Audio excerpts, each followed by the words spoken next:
plus personne n'écoute la France. C'est devenu un... Je peux me faire l'avocat du diable. Même si ça vous plaît. Difficile. Tout va bien. Il n'y a pas de sang dans les rues.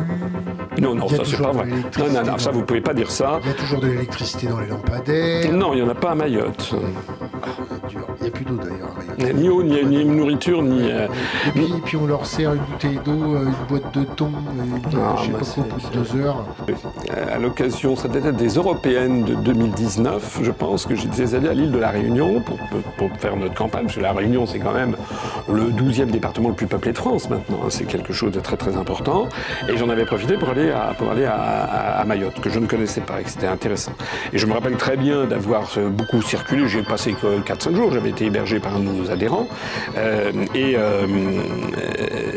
J'avais été sidéré par la situation. Voilà. Parce que c'est un pays qui est... dans l'outre-mer français, on est quand même en France, là on est quand même dans une situation presque de nature coloniale. Il y a beaucoup de gens qui ne parlent pas le français à Mayotte, alors qu'à La Réunion, dans tous les départements d'outre-mer, à peu près on parle le français, en plus de la langue vernaculaire, mais on parle le français, alors qu'à Mayotte, vous avez il y a 2 langues à Mayotte, il y a le nord et le sud, et surtout il y a cet afflux permanent d'immigrés. Et j'avais été reçu, j'avais rencontré le colonel de gendarmerie, qui m'avait fait un tableau très sombre de la situation. Et il m'avait dit officiellement, alors c'était à l'époque, j'étais en 2019, il m'avait dit il y a officiellement 250 000 habitants, officieusement il y en a 500 000.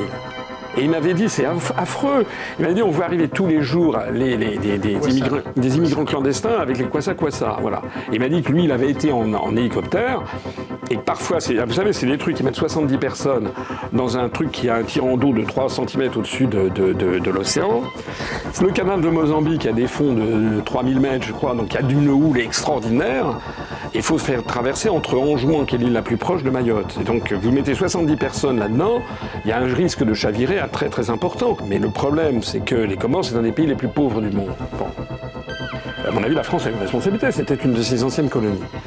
Mais vous savez qu'il y a eu, j'ai eu l'occasion d'en parler dans mon direct hier, donc en fait il faut connaître l'histoire des Comores. Hein. Même géographiquement, je suis pas sûr que ce soit exactement le même archipel d'ailleurs, parce que Mayotte c'est en fait une île basse comme Bora Bora par exemple, avec un lagon, alors que les îles avec la Grande Comore, Anjouan et Molly, c'est des îles hautes, il n'y a pas de lagon, ou très peu, enfin en tout cas moins de lagons qu'à Mayotte. Mais surtout, ils n'ont pas la même histoire. Mayotte, ça a été un sultanat qui s'est donné, en fait, le sultan s'est vendu quasiment à la France de Louis-Philippe en 1800, dans les années 1840, je crois, quelque chose comme ça. Bon. Donc c'est devenu français à partir de 1840. Alors que les autres îles sont devenues françaises sous la